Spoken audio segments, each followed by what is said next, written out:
The emergency session of the Galactic Trade Federation took place in the Great Assembly Hall on the neutral world of Nexus Prime. Representatives from over 200 species gathered to discuss the most significant shift in galactic power that anyone could remember. The atmosphere was tense as delegates whispered among themselves about the rumors they had heard. Ambassador Kate Phillips entered the hall, wearing a crisp military uniform instead of the simple civilian clothes she had worn for decades. Her escort consisted of 4 humans in powered armor that made no attempt to hide their advanced technology. The message was clear. Humanity was no longer pretending to be harmless. Chairman Veltar of the Centauri Council called the session to order. The elderly alien had presided over Federation meetings for 30 years, but had never dealt with anything like this situation. We are here to discuss recent military actions by the human government and their implications for galactic peace. Philip stood at the speaker's podium and looked out at hundreds of alien faces. Many showed fear while others displayed curiosity or anger. She had represented humanity to these species for 15 years while maintaining the fiction that Earth was a minor agricultural world. Today that fiction died forever. Honored delegates, Phillips began in a calm voice. For nearly a century, humanity has maintained peaceful relations with all Federation members. We have supplied food to your worlds, traded fairly, and avoided all conflicts. We did this by choice, not because we lacked other options. A murmur went through the assembly as delegates processed her words. The Vorac representative, General Krektol, stood up from his seat. He was one of the few Vorac military leaders who had survived the human counterattack. "You deceived us all," he said angrily. "You pretended to be weak while building weapons of mass destruction." "We built defensive systems," Phillips replied. "The Vorac Empire chose to test those defenses by attacking our civilians. The results speak for themselves." Director Frank Miller had briefed Phillips thoroughly on what intelligence to reveal and what to keep secret. The galaxy needed to understand that humanity was now the dominant military power, but they did not need to know the full extent of human capabilities. Fear was useful, but panic would be counterproductive. The Vorac invasion fleet was completely destroyed, Phillips continued. Their military installations across 17 worlds were neutralized. This was accomplished in less than 72 hours, using a small fraction of Earth's available forces. The statement sent shockwaves through the assembly. If the devastating attack on the Vorac was only a small demonstration of human power, what were Earth's full capabilities? Several delegates began whispering urgently to their assistants while others activated secure communication devices. President Ellen Ross watched the Federation session from her office on Earth while receiving updates from military commanders across the galaxy. The revelation of human strength was proceeding exactly as planned. Aggressive species were backing down while peaceful ones were seeking closer relationships with Earth. Intelligence reports that the Krellian Empire has withdrawn all military forces from their border with human space, Admiral Rodriguez told her during a secure briefing. The hegemony has recalled their invasion fleets and the Dominion is requesting immediate diplomatic talks. Ross nodded as she reviewed the strategic assessments. What about the peaceful species? How are they reacting? Mixed responses, Rodriguez answered. Some are frightened, but most seem relieved that someone can finally deal with the aggressive empires. Several have already requested defense treaties. Back at the Federation Assembly, Phillips was fielding questions from concerned delegates. The representative from the peaceful Andorian Republic asked about human intentions toward non-aggressive species. Earth has no interest in conquest or expansion, Phillips assured the Assembly. We will continue to trade peacefully and maintain friendly relations with all species that respect our sovereignty. However, any attack on human civilians will result in immediate and overwhelming retaliation. The hegemony delegate stood up to challenge this statement. His species had been planning to expand into human space before the Vorac attack revealed Earth's true nature. You expect us to simply accept human dominance without question? This changes the entire balance of galactic power. The balance of power was always an illusion, Phillips replied. You assumed it existed because we chose not to demonstrate our real capabilities. That assumption proved false when tested. Captain Jake Morrison watched the Federation broadcast from his ship while trying to understand how everything he thought he knew had been wrong. The quiet farmers he had befriended were actually military officers. The peaceful colonies were armed fortresses. Even his own cargo runs had been part of an intelligence network he never suspected. Dr. Lisa Carter appeared on news programs across the galaxy as human scientists finally revealed their true research. The agricultural studies had been real, but they were only a cover for detailed analysis of alien biology and technology. Every species in the Federation had been studied and cataloged for decades. We know the strengths and weaknesses of every known species, Lisa explained to a shocked interviewer. Our defensive preparations were specifically designed to counter any possible threat. The Vorac attack simply gave us an opportunity to field test systems we hoped we would never need to use. The revelation that humans had been secretly studying everyone else for military purposes caused panic in several governments. If Earth knew their weaknesses and had weapons designed to exploit them, how could anyone feel safe? Emergency military reviews were ordered by dozens of species as they tried to assess their vulnerability. Commander. Sarah Blake led her special operations teams in a new mission, protecting human colonies that were now openly displaying their true defensive capabilities. The hidden installations were revealed and expanded while advanced weapon systems were moved to the surface. No one would ever again mistake a human settlement for an easy target. Ben Jackson supervised the transformation of Kepler 442b from a supposed farming colony to an obviously military base. The underground facilities were connected to surface buildings, while defensive systems that had been hidden for decades were moved into plain sight. It feels good to finally drop the act, Ben told Maria Santos as they watched construction crews install visible weapons platforms. Pretending to be helpless farmers was getting old. The economic implications of the revelation were enormous, as galactic markets tried to adjust to the new reality. Human agricultural products were still needed, but now they came from worlds that were obviously military installations. Trade agreements were being renegotiated as species realized they had been dealing with Earth's hidden intelligence services for decades.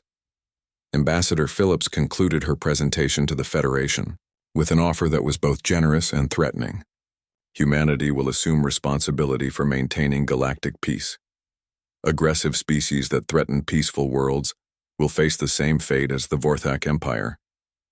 In return, we ask only that our sovereignty be respected and our people be left in peace. The vote to accept human protection was unanimous. Even the most aggressive species recognized that opposing Earth would be suicide. The age of galactic warfare between major powers was over, ended by the revelation that one species had been preparing for this moment for nearly a century. As the assembly session ended, delegates began the complex process of adjusting to a galaxy where humanity was openly acknowledged as the dominant military force. Trade routes would be protected, aggressive empires would be contained, and peaceful species could develop without fear of conquest. Admiral Rodriguez issued new orders to the Dragon Fleet as Earth transitioned from its hidden defensive posture to active galactic peacekeeping. Human ships would patrol trade routes, monitor potential conflicts, and respond immediately to any threats against peaceful worlds. The transformation was complete. Humanity had revealed its true nature as the galaxy's apex predator, and the other species had accepted their new role in the cosmic order. The dragons were awake, and everyone now understood that they had been sleeping by choice, not weakness. The Dragon Fleet emerged from hyperspace in perfect formation around the Vorac home system. Captain Rick Davis watched from the bridge of the Retribution as his sensors showed him the massive military installations that protected the Vorac capital world. Orbital defense platforms bristled with weapons while patrol fleets moved in careful patterns around the planet. Admiral Thompson, "We have visual confirmation of the target," Davis reported to his fleet commander. "The Vorac have assembled their entire home defense force." Admiral Chris Thompson studied the tactical display showing over 300 Vorac vessels defending their most important world. "They think numbers will save them," he said to his staff. "Begin Operation Dragonfire. All ships are weapons. Free. The Vorthak defenders had been expecting a human response, but nothing could have prepared them for what they saw. Human ships appeared throughout their system simultaneously, materializing out of empty space as if reality itself was bending to let them through. The vessels moved in ways that violated every known law of physics. Fleet Admiral Grackmore commanded the Vorthak home defense from his massive battleship. He had fought dozens of battles and conquered 16 worlds for the Empire, but the readings his sensors were showing him made no sense. The human ships seemed to exist in multiple locations at once while their energy signatures were completely impossible. Open fire on all human vessels, Grackmore ordered. Concentrate our attacks and destroy them before they can coordinate. Every Vorthak ship in the system opened fire with everything they had. The space around the capital world lit up with energy beams, missile trails, and plasma bursts. The barrage was so intense that it should have vaporized any attacking force. But the human ships simply were not there when the weapons reached them. Captain Davis smiled as Vorthak weapons passed harmlessly through his ship. The Retribution's phase generators allowed it to exist slightly outside normal space-time, making conventional attacks impossible. Return fire, he ordered. Target their command ships first. The quantum disruptors fired in sequence, each beam carefully aimed at Vorthak vessels. The enemy ships did not explode dramatically like in the old war films. They simply ceased to exist as their molecular bonds were dissolved at the quantum level. One moment, a massive battleship filled the sensors. The next moment, there was empty space where it had been. Lieutenant Colonel Tony Williams led the ground assault teams that struck simultaneously at 17 different Vorthak military installations. His soldiers appeared inside heavily defended bunkers without warning, bypassing every security system and defensive barrier. The powered armor made them nearly invulnerable, while their weapons cut through the strongest Vorthak materials like air. Secure the command centers and download their military databases, Williams ordered as his teams moved through the installations. Priority targets are fleet deployment schedules and colony defense information. The Vorthak soldiers inside the bunkers found themselves facing enemies they could not understand. Human troops moved faster than their eyes could follow, while shrugging off direct hits from heavy weapons. The aliens' most powerful guns could not even scratch the surface of human armor. Commander Sarah Blake coordinated special operations strikes across the Vorthak Empire while the main fleet engaged their home defense. Her teams had been inserted into key systems days earlier using stealth ships that left no trace of their passage. Now they struck at communication hubs, supply depots, and strategic installations across dozens of worlds. Package delivery complete. At Target 7, Blake reported as another Vorthak military base went offline. Their command structure is completely disrupted. Dr. Lisa Carter monitored the biological effects of the new sonic weapons as they were deployed against Vorthak ground forces. The frequency-specific attacks disrupted their nervous systems without causing permanent damage, leaving them unconscious but alive. This was psychological warfare as much as military action. The Vorthak leadership needs to survive to spread word of what happened, Lisa explained to the tactical teams. Dead enemies cannot warn others about human capabilities. Back in the Capital System, Fleet Admiral Grackmore watched in horror as his entire fleet was systematically destroyed. The humans were not just winning the battle. They were demonstrating complete technological superiority. Every weapon his people had developed over centuries of conquest was useless against these impossible ships. How are they doing this? His tactical officer asked as another group of Vorthak vessels vanished from the sensors. Magic, Grackmore whispered. It has to be magic. The truth was much more frightening than magic. Human technology had advanced, far beyond anything the galaxy had seen, because Earth scientists had been studying alien weaknesses for nearly a century. Every piece of equipment, every strategic doctrine, and every tactical system had been developed specifically to counter known alien capabilities. Captain Davis opened a communication channel to the surviving Vorthak forces. Fleet Admiral Grackmore, your military is defeated. Surrender now and your people will be treated according to galactic warfare conventions. Grackmore looked around his bridge at the terrified faces of his crew. In less than an hour, the greatest military force in Vorthak history had been reduced to a handful of crippled ships. What do you want? He asked. Complete withdrawal from all human systems, Davis replied. Full reparations for damages to Kepler 442b, and a formal apology to be broadcast across the galaxy, admitting that the Vorac Empire attacked peaceful civilians without provocation. The demands were designed to humiliate the Vorac, while sending a clear message to every other species in the galaxy. Humans were no longer hiding their true nature, and anyone who threatened them would face complete destruction. Admiral Rodriguez received regular updates from the battle as he coordinated follow-up operations from Earth. The Vorac defeat was even more decisive than predicted. Their entire military doctrine had been based on overwhelming firepower and aggressive tactics that simply did not work against human technology. Phase 2 is complete, Rodriguez reported to President Ross. All Vorac military installations in human space have been neutralized. Their fleet is destroyed and their colonies are defenseless. What about the other aggressive species? Ross asked. Are they getting the message? Intelligence reports that 3 empires have already sent diplomatic messages requesting non-aggression treaties, Rodriguez answered. Word is spreading quickly about what happened to the Vorac. Jake Morrison watched the news broadcasts from his cargo ship as reports of the battle reached civilian networks. The friendly farmers he had been visiting for years were actually the most dangerous military force in the galaxy.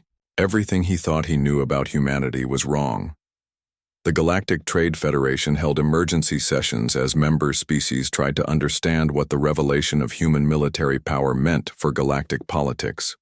Some wanted to immediately grant humans whatever they wanted, while others demanded explanations for the decades of deception. Ambassador Kate Phillips addressed the Federation Assembly with a very different tone than her previous speeches. She no longer spoke as a representative seeking acceptance, but as the voice of the galaxy's dominant military power. Humanity maintained peaceful relations with all species as long as our people were safe, Phillips told the shocked delegates. The Vorac attack changed that equation. Any species that threatens human civilians will discover what our real capabilities are. The transformation was complete.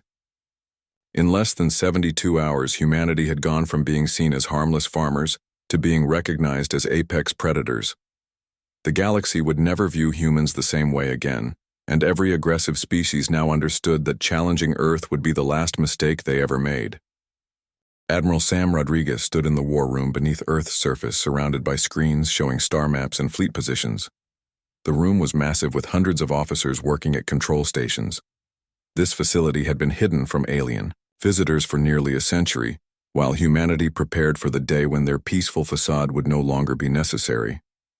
All Dragon Fleet commanders report ready for deployment, announced General Casey Wright as she reviewed the tactical displays. The Dragon Fleet consisted of 300 ships that had never appeared on any galactic registry. They had been built in secret shipyards hidden in asteroid fields and pocket dimensions. What is our current force assessment? Rodriguez asked. His intelligence chief director, Frank Miller. We have complete technical specifications for all Vorac military systems, Miller replied while accessing classified files. Our xenobiology teams have identified 17 critical weaknesses in their physiology. The weapons designed specifically for reptilian species are loaded and ready. Rodriguez nodded as he studied the reports from Kepler 442b. Ben Jackson's team had gathered enormous amounts of intelligence during the occupation. Every Vorac soldier, ship, and weapon system had been analyzed and cataloged. Captain Rick Davis received his orders aboard the EDS Retribution, one of the most advanced ships in the Dragon Fleet. The vessel was over 2 kilometers long, but could become completely invisible to all known detection systems. Its main weapons could crack planets, while its defensive systems allowed it to phase in and out of normal spacetime. Helm set course for Kepler 442b, Davis ordered as his crew prepared for combat. Maximum stealth approach. I want to be in position before the Vorac know we exist. The Retribution slipped into hyperspace using quantum tunneling drives that left no energy signature. Unlike alien faster-than-light systems that created detectable distortions, human ships could travel between stars without anyone knowing they had moved. Commander Sarah Blake led the special operations teams that would support the fleet action. Her soldiers wore powered armor that made them nearly invulnerable, while carrying weapons that could level city blocks. Each trooper had enhanced strength, speed, and reflexes that made them appear superhuman to most alien species. "Remember, we want prisoners for intelligence gathering," Blake told her team as they boarded their assault ships. "But anyone who threatens human civilians is eliminated immediately." Dr. Lisa Carter had been revealed as one of Earth's top xenobiology specialists when Admiral Rodriguez activated all cover identities. Her years of research on alien weaknesses had produced weapons and tactics specifically designed to counter every known species in the galaxy. The Vorac respiratory system is vulnerable to frequency-specific sonic attacks, Lisa reported during the final briefing.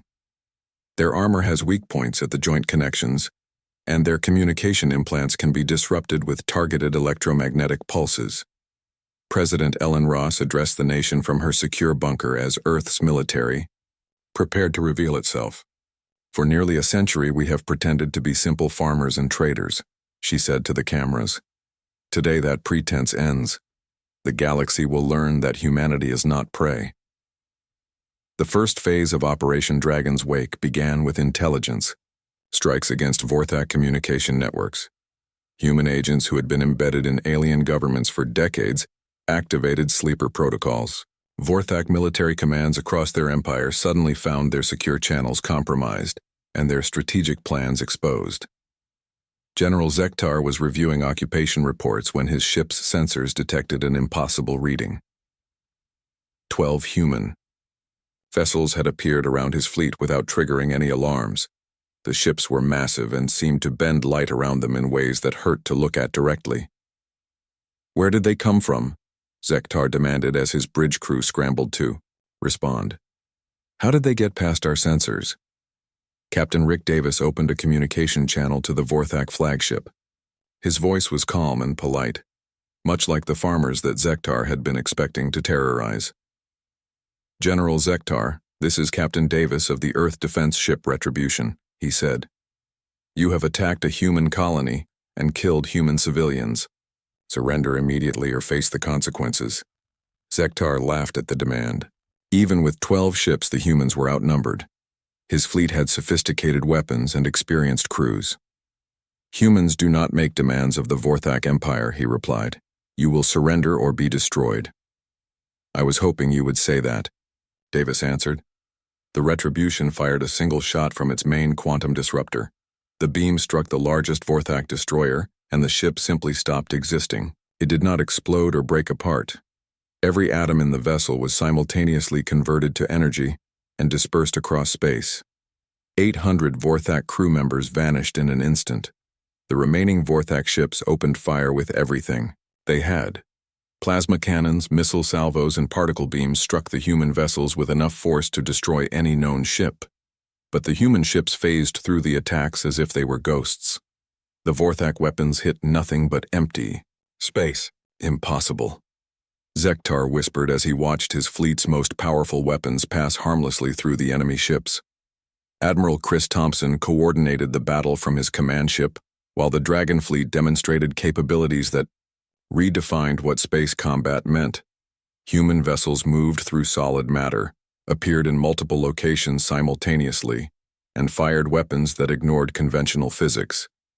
"Disable their engines but leave their life support intact," Thompson ordered.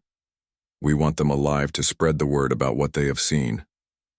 One by one, the Vorac ships found their power systems simply turning off. Not damaged or destroyed, but shut down at the molecular level by weapons that could selectively edit matter. Within minutes, the entire invasion fleet was drifting helplessly in space. On the planet's surface, Lieutenant Colonel Tony Williams led the ground assault that liberated the colony. His troops moved so quickly that Vorac sentries were unconscious before they could raise alarms.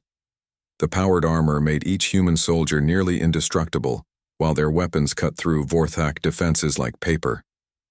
Major Kreltak found himself surrounded by humans who had appeared out of nowhere. These were not the frightened farmers he had captured. These were warriors whose equipment and abilities seemed impossible. "How?" Kreltak asked as he was taken prisoner. "We let you think you won," Tony Williams replied. "Now you get to go home and tell everyone what really happened here." Ben Jackson emerged from his hidden command center As the liberation was completed, the Vorthak had occupied the surface for 2 days, while sitting directly on top of a military facility they never knew existed. All civilians are safe, Ben reported to Admiral Rodriguez. The Vorthak never found our real installations. As news of the battle spread through the galaxy, alien governments realized that everything they thought they knew about humanity was wrong. The peaceful farmers had been a carefully maintained illusion hiding the most advanced military force anyone had ever seen. The Galactic Trade Federation called emergency sessions as panic spread through their membership. If humans could hide this much firepower, what else were they capable of? Every alien species began reviewing their interactions with human colonies, wondering what else they had missed. General Zektar stood on the bridge of his flagship watching the human colony grow larger on the main screen. The Vorthak commander was tall even by his species' standards, with dark scales and sharp teeth that showed when he spoke. His red eyes studied the peaceful settlement below with the look of a predator choosing its prey. 12 destroyers against 1 small farming colony, said Captain Vorthak, who commanded the ship next to Zektar's. This will be over quickly. Zektar nodded as he reviewed the intelligence reports about human defenses. The colony had basic shields and some old missile systems, but nothing that could threaten a Vorthak fleet. Humans were known throughout the galaxy as peaceful farmers who avoided conflict. Their colonies supplied food to dozens of worlds but had never shown any real military strength. Begin the attack, Zektar ordered. Target their defensive installations, first then land troops to secure the settlement. The Vorthak ships moved into attack formation and opened fire with plasma cannons. Bright energy beams struck the colony's shield generators and missile batteries. Explosions lit up the surface as the human defenses were destroyed one by one. The attack looked exactly like what Zektar had expected, quick and decisive. On the planet's surface, Ben Jackson watched the orbital bombardment from his hidden command center. The defensive systems being destroyed were decoys designed to make the Vorthak think they were winning. The real defenses were buried much deeper and had not been touched. All civilians are in the shelters, reported Maria Santos as she monitored evacuation procedures. The underground facilities could house the entire colony population and had enough supplies to last for months. Good, Ben replied while opening a secure channel to Earth. Send the activation code to Admiral Rodriguez. Tell him the dragons need to wake up. Lisa Carter joined them in the command center as Vorthak landing ships descended toward the colony. How long until Earth responds? She asked while checking the status of hidden weapon systems. 48 hours minimum, Ben answered. We need to make the Vorthak think they have won until our people arrive. The first Vorthak troops landed near the colony's main buildings. They were large reptilian creatures wearing heavy armor and carrying energy weapons. Their commander, Major Kreltak, expected to find frightened humans hiding in their homes. Instead, he found empty buildings and no signs of resistance. Alex Harper led a small group of humans who pretended to be the colony's militia. They had basic weapons and moved like untrained civilians trying to defend their homes. Alex made sure his people fired wildly and acted confused as the Vorthak advanced. It was important that the aliens think humans were weak and disorganized. Surrender now and you will not be harmed, Major Kreltak announced through his translator as his troops surrounded the human militia. Your colony belongs to the Vorthak Empire. Alex dropped his weapon and raised his hands. Please don't hurt anyone, he said in a shaking voice. We are just farmers. The other humans followed his example and surrendered. The Vorthak quickly took them prisoner and began searching the buildings. They found exactly what they expected: farming equipment, research materials, and personal belongings. Nothing indicated that this was anything more than a simple agricultural settlement. Major Kreltak established his headquarters in the colony's main administrative building. His troops spread out to secure the area, while engineers began setting up communication equipment. The Vorthak planned to use this colony as a base for attacking other human worlds. What the Vorthak did not know was that every move they made was being recorded by hidden cameras. Their communications were being intercepted and decoded by computers, buried beneath the colony. Even their biological waste was being analyzed to gather information about Vorthak physiology and weaknesses. Ben Jackson and his team watched from their hidden command center as Vorthak soldiers walked directly over their position. The aliens had no idea that dozens of humans were sitting 30 feet below them operating advanced military equipment. "They are setting up exactly where we predicted," Ben told Lisa as they monitored Vorthak movements. "Our intelligence about their tactics was correct." General Zektar remained in orbit aboard his flagship, feeling very satisfied with the easy victory. His troops had taken the colony without losing a single soldier, and the humans had offered almost no resistance. This would look good in his report to the Vorthak High Command. "Begin Phase 2, Zektar ordered. "Send messages to the other human colonies demanding immediate surrender. Tell them what happened here and that resistance is useless." The Vorthak sent their demands to 6 other human settlements in nearby systems. They expected quick surrenders from the frightened farmers who would not want to face the same fate as Kepler 442b. The messages included video footage of the destroyed defenses and captured colonists. But the other human colonies did not respond with fear or surrender offers. Instead, they sent polite replies thanking the Vorthak for their interest, but declining their generous offer to join the Empire. The messages were so calm and friendly that Zektar wondered if the humans understood what had happened. On Earth, Admiral Sam Rodriguez received Ben Jackson's message in his office, deep beneath the North American continental plate. The Admiral was a serious man with gray hair and calm eyes that had seen many battles. He had been waiting for this day since humans first joined the galactic community. "The Vorthak have taken the bait," Rodriguez told his staff as they gathered around a holographic display showing the attack. "Begin Operation Dragon's Wake. All fleets are to prepare for immediate deployment." General Casey Wright, commander of the Dragon Fleet, stood up from her chair. "How much force are we authorized to use?" she asked. "Full deployment," Rodriguez answered. "The galaxy needs to understand what happens when someone attacks our people. Make sure the Vorthak never threaten anyone again."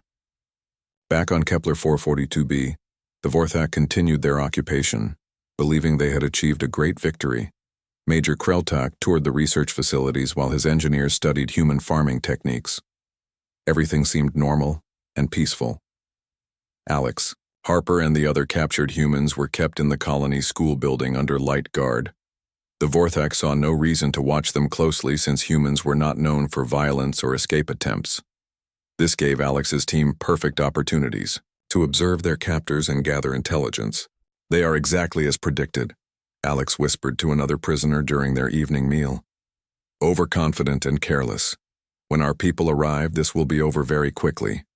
As night fell over the occupied colony, Vorthak sentries walked their posts while their officers planned the next phase of expansion. They had no idea that their every movement was being transmitted to Earth, where the most powerful military force in the galaxy was preparing to show them what dragons really looked like when awakened. Captain Jake Morrison guided his cargo ship through the blue clouds of Kepler 442b. The planet looked peaceful from space with its green fields and small settlements scattered across the surface. Jake had been bringing supplies to human colonies for 15 years, and this place always made him feel calm. The colony here grew food for 12 different alien worlds, and everyone in the galaxy knew humans were good at farming. Jake landed his ship near the main settlement where Dr. Lisa Carter was waiting for him. Lisa ran the research center and always greeted him with a warm smile. She was tall with brown hair and wore simple work clothes like most colonists. Behind her stood Ben Jackson, who managed the colony's daily operations. Ben was a quiet man who kept detailed records of everything that happened on the planet. "Good to see you again, Jake," Lisa said as they walked toward the storage buildings. "We have a good harvest this season, and the Federation buyers are very happy with our grain quality." The colony looked like any other human settlement. Small, houses with gardens surrounded the main research building. Children played in the streets while their parents worked in the fields or labs. A few security guards walked around with basic weapons, but nothing that would worry anyone. The defensive systems were old energy shields and some missile batteries that looked like they came from surplus military sales. Jake helped unload medical supplies and farming equipment while Lisa showed him the new greenhouse sections. "We are testing new crops that can grow in different soil types," she explained. The Zephyrian traders want to buy seeds that will work on their desert worlds. What Jake did not know was that beneath his feet lay something very different. Deep underground tunnels connected every building in the colony. These tunnels housed advanced computers, weapon systems, and communication equipment that could contact Earth instantly. The greenhouse Lisa showed him had hidden sensors that could detect ships in orbit before they appeared on normal scanners. Ben Jackson walked them through the administrative building while discussing shipping schedules and crop rotation plans. His office looked normal with farming charts on the walls and files about weather patterns. But Ben was not really a colonial administrator. He was Commander Ben Jackson of Earth Defense Forces and had been stationed here for 8 years. The files on his desk contained detailed information about every alien military ship that had visited this system. Lisa led Jake to the research lab where scientists worked with soil samples and plant genetics. The equipment looked standard for agricultural research. But hidden behind false walls were laboratories where human scientists studied alien biology and developed new technologies. Dr. Lisa Carter held advanced degrees in xenobiology and weapons development, not farming. The Federation inspectors visited last month, Lisa told Jake as they watched technicians work with seed samples. They were impressed with our progress and want us to expand production next year. The Federation had no idea that their inspections were carefully planned events. Everything they saw was real, but it was only a small part of what humans were actually doing. When alien officials visited, certain areas were simply not shown to them. The humans were polite and helpful, always eager to discuss their farming techniques and research projects. Jake spent the evening at the colony's small restaurant where families gathered for dinner. The atmosphere was friendly, and everyone seemed to know each other. Children talked about their school projects while adults discussed weather patterns and crop yields. It looked like a normal, peaceful community that wanted nothing more than to grow food and live quietly. But Maria Santos, who served Jake his dinner, was actually a defense coordinator who managed the colony's hidden military systems. The friendly teacher named Alex Harper, who helped children with their homework, was a commander in Earth's Special Forces. Even the maintenance worker fixing a broken water pipe outside was trained in advanced combat techniques. As night fell, Jake walked through the quiet streets before returning to his ship. The colony had basic lighting and most people went to bed early since farming required getting up before sunrise. Security guards made their regular rounds checking the perimeter barriers and defensive positions. Everything looked normal and peaceful. Jake did not notice the small devices hidden in his cargo ship that would track his movements for the next few months. He did not see the underground facility where dozens of people monitored communications from across the galaxy. He had no idea that this small farming colony could defend itself against a full military assault, or that it could contact Earth's hidden fleets within minutes. The next morning, Jake prepared to leave for his next delivery. Lisa gave him a package of fresh vegetables for his crew, and Ben handed him updated shipping manifests. They seemed like ordinary people doing ordinary jobs in an ordinary place. "Safe travels, Jake," Lisa said as his ship lifted off. "See you next month." As Jake's ship disappeared into the clouds, Lisa and Ben walked back to the administrative building. Their friendly expressions changed to serious looks as they entered Ben's office. Ben pressed a hidden switch and the wall opened to reveal a military command center with advanced computers and communication equipment. "Any changes in the patrol schedules?" Lisa asked as she sat down at a console displaying star charts and ship movements. "3 Vorac vessels passed through the outer system yesterday," Ben replied while checking encrypted messages from Earth. "Intelligence says they are testing our response times." Lisa nodded as she reviewed data about alien military activities in nearby systems. The Vorac Empire had been making aggressive moves lately, and Earth's hidden observers were watching them carefully. If the Vorac decided to test human defenses, they would get a surprise they would never forget. The colony continued its daily routine with people working in fields and laboratories. But beneath the surface, advanced weapons systems remained ready, and communication links with Earth stayed open. The peaceful farmers were actually Earth's eyes and ears in this part of the galaxy, watching and waiting for the day when humanity would need to show its true nature. Jake Morrison flew toward his next destination, thinking about the quiet farming colony and its friendly people. He had no idea that he had just visited one of Earth's most important military outposts, or that the simple farmers he had met were actually soldiers preparing for a war that was coming sooner than anyone expected.